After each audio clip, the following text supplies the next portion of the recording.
আপনি চোখই ফেরাতে পারবেন না। মাত্র 10 বছরের একটা বালক কিভাবে পেপসির ক্যান ব্যবহার করে একটা স্বয়ংক্রিয় ট্রেন বানিয়ে ফেললো।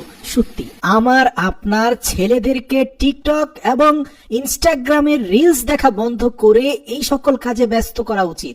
একটা ডিসি মোটরের সাথে গ্রিল স্টিক, অনেকটা দেখতে আইসক্রিমের কাঠির মতো দেখা যায়, এইরকম গ্রিল স্টিক এবং একটা ছোট্ট ডিসি মোটরের সাথে কিভাবে কানেক্ট করে এত চমৎকার একটা শিল্পকর্ম সে গড়ে তুললো। ভিডিওটাতে আমি ছেলেটার এই কর্মদক্ষতা দেখে রীতিমতো অবাক হয়েছি। দেখতে পাচ্ছেন গ্রিল স্টিক গুলোকে কতটা সুন্দরভাবে একটার সাথে আরেকটা গ্লু গান দিয়ে সুন্দর করে অ্যাডজাস্ট করছে। পেপসি কোলার ক্যানের উপরের অংশটাকে এত চমৎকার ভাবে কাটছে যেন সেই উপরের অংশটাকে আবার স্মুথ করে চাকায় রূপান্তর করা যায়। মূল বডির কিছু অংশকে পাতলা শীটে রূপান্তর করা হয়েছে। নিখুঁত মাপজোকের মাধ্যমে কাটিং করে সে গ্রিল স্টিকের বডি এবং ডিসি মোটরের সাথে ট্রেনের যে মূল ইঞ্জিন, সেই ইঞ্জিনটাকে কানেক্ট করে ফেললো। জেনে অবাক হবেন, ক্যানের উপরি অংশগুলোই কিন্তু চাকা। সে অক্ষত ক্যানের উপরি অংশকে চাকা হিসাবে ব্যবহার করছে। এই প্রজেক্টে খুব বেশি কিছু ব্যবহৃত হয়নি। পেপসির can, grill stick, DC motor এবং 9 ভোল্টের ব্যাটারি আর সুইচ অন অফ করার একটা ডিভাইস। তো ইতিমধ্যে সেই সুইচটাকে কানেক্ট করে দেওয়া হয়েছে 9 ভোল্টের ব্যাটারির সাথে এবং ডিসি মোটরের সাথে। এবার আসুন পেপসি কোলার যে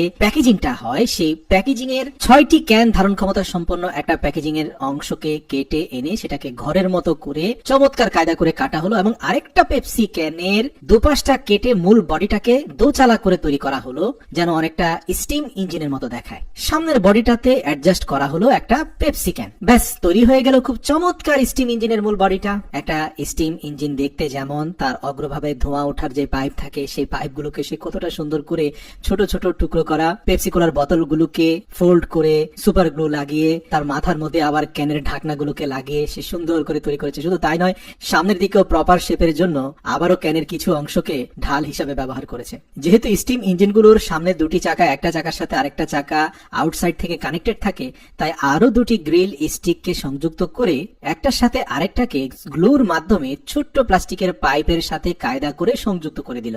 এখন দেখা যাচ্ছে একটি চাকা ঘুরলে সেই চাকার সাথে অন্য চাকাটিও ঘুরতে থাকবে। আমরা এরকম স্টিম ইঞ্জিন পূর্বেও দেখেছি। প্রিয় দর্শক, পরবর্তী ধাপে আমরা দেখতে পেলাম এরকম ছোট ছোট পিন, হুক, সেগুলোকে কিছুটা কাস্টমাইজ করে পেপসি ক্যানের উপরের হুকটাকে আবার গ্লু দিয়ে লাগিয়ে সে বিভিন্ন ধরনের ওয়েলের ট্যাঙ্কার তৈরি করলো, যেটা আসলে একটা ট্রেনের পেছনের ভাগের অসংখ্য ডাব্বা হিসাবে বিস্তৃত হয়ে গিয়েছে। আর প্রত্যেকটা ক্যানকে এক একটা ওয়েল ট্যাঙ্কার হিসেবে সে এখানে রিপ্রেজেন্ট করতে চাইছে। সব কাজ হয়ে যাওয়ার পরে মূল ইঞ্জিন বডিটাকে সামনে রাখা হলো, তার পেছনে এক একটি করে ডাব্বাকে সেই হুকের সাথে যুক্ত করে দেওয়া হলো এবং পুরো সবগুলো একটার সাথে একটা যুক্ত হয়ে যাওয়ার পরে 9 ভোল্টের ছোট্ট ব্যাটারির সাথে পাওয়ার কানেকশনটা অন করে দেওয়া মাত্রই সজোরে চলতে থাকলো তার সেই স্বয়ংক্রিয় স্টিম ইঞ্জিনের আদলে তৈরি করা পেপসি ট্রেন। প্রিয় দর্শক, এটি একটি মনোমুগ্ধকর শিল্প। আপনি বিশ্বাস করুন আর না করুন, তরুণদের মাঝে এই সকল শিল্পকর্ম ছড়িয়ে পড়ার মানেই হচ্ছে একটা দেশ জ্ঞান, বিজ্ঞান এবং প্রযুক্তিতে এগিয়ে যাওয়া।